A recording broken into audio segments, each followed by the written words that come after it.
Assalamu alaikum wa rahmatullahi wa barakatuh. Welcome, guys. Today we're going to talk about Imam al Ghazali.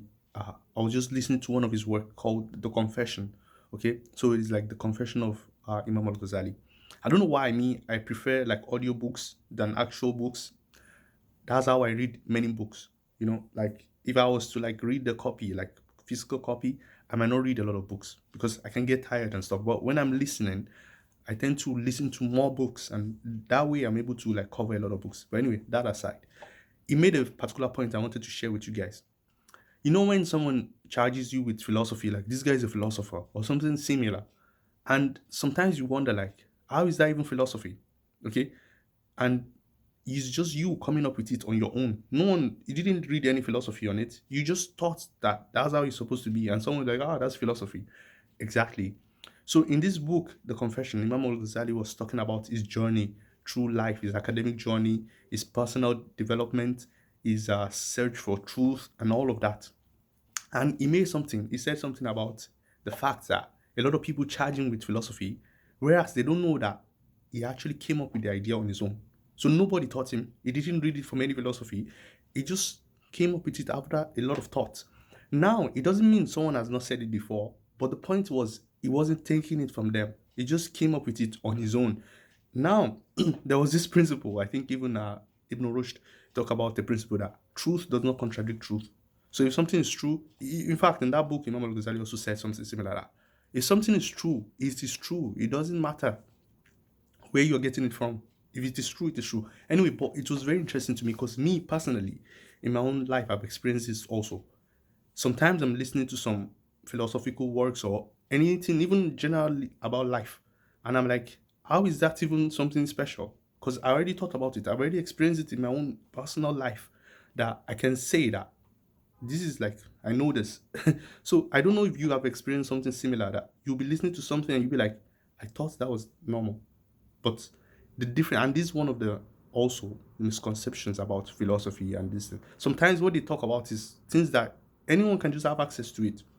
It's like basic stuff sometimes, but the way they write it down, no one puts like your own personal life, you never write it down, you never talked, you never systematize the way you like when you go out and you see a green tree, you never think about, am I seeing a tree?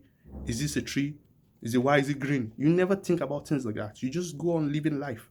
But some people they want to talk about things like that. How is it possible that I'm seeing this?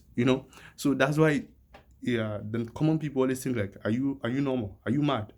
Something like that. But the point is, Imam Al Ghazali was talking about that, and me personally, I've experienced. In fact, guess what? Even his own work, while I was listening and reading from it, the things he was talking about in his own personal life are things that me have experienced without even reading Imam Al Ghazali. So before reading Imam Al Ghazali, I was experiencing that real life. So reading him was like reflecting on my own self. Like, yeah, that happened to me. I've seen that many times. The same issues that exist today, Imam Al Ghazali and people like that already talk about it in the past. And if you're someone that always does this, you just blanket charging people with philosophy or things like that, just think about that. Like many things that we have in Islam, okay, before the time of the Prophet Sallallahu Alaihi Wasallam, some people already said it. So if you find a hadith or some verses of the Quran even, it was already said in the past. Does that mean that Islam is copying it? Okay? Because you will find these things in the Greeks, you find it even in the Bible. Or even like some things that is like a life, for instance. Didn't the Jews know it before? Did we copy it from them? You see, like, don't push it too far when you want to. It's better to make your argument rather than saying, I think this is called like the generic fallacy. Like, you talk about the origin of the thing, of the idea, not particularly the idea, because the idea can be true. You just smear the idea with falsehood just because of where it's coming from. Anyway, so I just felt like I wanted to share that with you. And also, let me add something to it. Is it Ibn Rushd? I think Ibn Rushd. He gave an example when people were charging him with philosophy also, or they were charging him with bidah, because at that time. By the way, some people don't know this. They used to study logic in madrasas. Okay, madrasas, they were studying logic. This is fact, historical fact. Before you can go and study fiqh and all these things, they will teach you logic. Most scholars in the past, they used to put logic in front of their book. You first learn that, and then you go into the book. In a way, they are trying to make people smart, you know. So what ended up happening was that some people were saying this is bidah or something like this, that don't do akida and stuff like this because it's bidah. And Ibn Rushd was saying, what about fiqh? What about usul fiqh? What is that? Did the Sahabas do usul fiqh? Did they have a book? Did they talk about these things? No. So he used the argument that if you say that because we are doing it now, and they didn't do it in the past, therefore it is wrong. Many things that you do now that the Sahabas didn't do, that the Prophet Sallallahu didn't do, how are you going to justify that? Okay? And me, I can even go further. Like, some things are just anachronistic. The Prophet Sallallahu didn't do hadith science, like how to check hadith.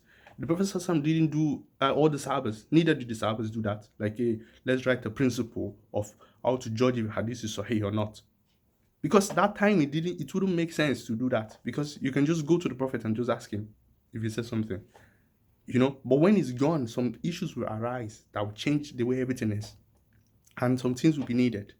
So if you are someone that always make that kind of argument, or if you see someone say things like that, just understand, like, it doesn't work. That kind of argument was already refuted in the past.